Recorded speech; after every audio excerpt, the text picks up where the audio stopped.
In this video, I'm going to give you 3 key things that I think you should know before purchasing your new Porsche 911. Number 1 is setting a price point so that you can better understand what trim level, what generation of car that you can buy within that price point. Once you have that price point set, that's going to help you better understand where you fall in the market. So for the purpose of this video, I'm just going to go ahead and talk about the 991 and the 992 generations. If you're not familiar with the different generation of cars, watch this video above. For example, say you have $150,000 to spend. That's a great overall price point for a Porsche 911. It's going to give you access to pretty much any earlier model 911. However, you will be limited to certain trim levels in the newer product. So I have 3 911s behind me, all different trim levels, 2 different generations of cars, but these are going to be good examples to use because they're all within that $150,000 example. I think the most important part to figure out what trim level and what generation of 911 is best for you is figuring out what options and what equipment and what you want out of the car is important for you. The first question I ask everybody is power a concern? Because if horsepower is of major concern, then you're probably going to have to go down a generation at that price point and go up in trim level. Whereas if power is not a concern, if you really don't care if the cars make enough power as they are and you just want the newest and latest greatest tech and amenity features, then you can definitely get into a current generation. This is a 2024 911 loaded up with equipment. That's going to be at that taller side of that price point that we're talking about. Just shy of 400 horsepower. It's definitely going to get the job done. But if you're all about power, then like I said, we'll have to go back a generation. This is a 2017 911 Turbo S.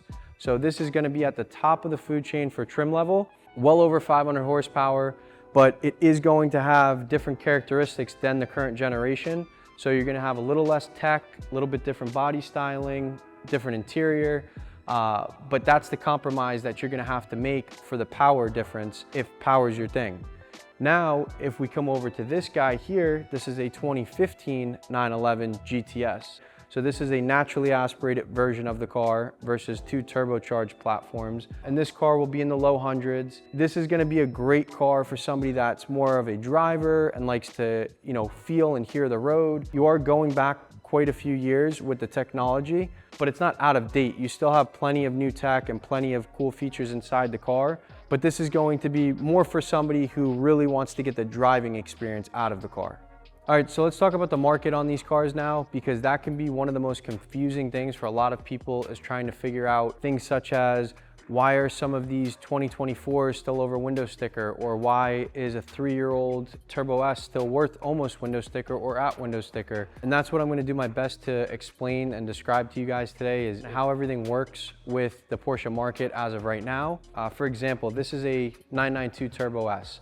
If you were to go walk into your Porsche store today and say, hey, I want to order a brand new 911 Turbo S, one of 2 things is going to happen. Number 1, they're going to tell you absolutely not because you don't have the Porsche buying history with them. Or number 2, if you do have the buying history with them or they're a smaller store and they want to allocate you the car, there's going to be at least a 1.5 to 2-year wait list for that car. Just like GT cars, which are a totally different discussion, but GT cars are allocated cars. They're sold at MSRP for customers that have very high purchasing power with Porsche. That's why they're very difficult to get, and when they are available on the market, they're a ton of money over MSRP, is because of how tricky and hard they are to get. The Turbo S isn't quite as hard to get and come by. However, there is still that waiting list and there is a gigantic demand for the car. If it takes almost a 1.5 to 2 years to produce your car and to put it in your driveway, what does that do? That makes a year-old car, couple-year-old car, 3-year-old car worth more money. The new car situation has left these older cars kind of left at a stagnant level and the cars in between at an increased value at this point. All right, so we hit on setting a price point. We hit on the trim level differences. The last thing I want to emphasize is check the window sticker for these cars. These cars could have drastically different prices depending on how much equipment and how many options that the car physically has. So although you might think you're looking at 2 identical cars from the outside, this is going to prove and show you exactly what the car has. And this will let you know if you're going to be getting a good deal or if you're paying way too much for a car that just looks like the car that you think you're getting. So Once again, this is going to be your key to knowing if you're getting a good value for the car or if you're overpaying for the car. I would not buy any single one of these 911s without seeing a window sticker. I know enough about the cars and I know enough that I can visually see, but I can't tell you every single piece of equipment that's on the car from visually looking, so I would never purchase one without seeing this myself as a dealer. I'd recommend you do the same as a consumer. Let's talk about this car next to me first. Pretty well equipped, almost $30,000 in equipment. This car will sell for every bit of, let's call it $15,000 over window sticker as a 24. That is the market on that car. Once again, this is a Targa, so that is a tough allocation as well. Not as hard, once again, as like a GT car, but still a car that you can't walk into a Porsche store and go buy. They're probably not even gonna have any on the floor for sale, and if they do have any for sale, they're going to be over window sticker if they're pre-owned. Let's move over to the Turbo S, because this is my primary product that I sell a lot of, and these cars are very, very difficult to navigate because while you could be looking at what you think is the identical car, could be so different in so many ways. So what you need to focus on is, like I just showed you, window sticker for the car.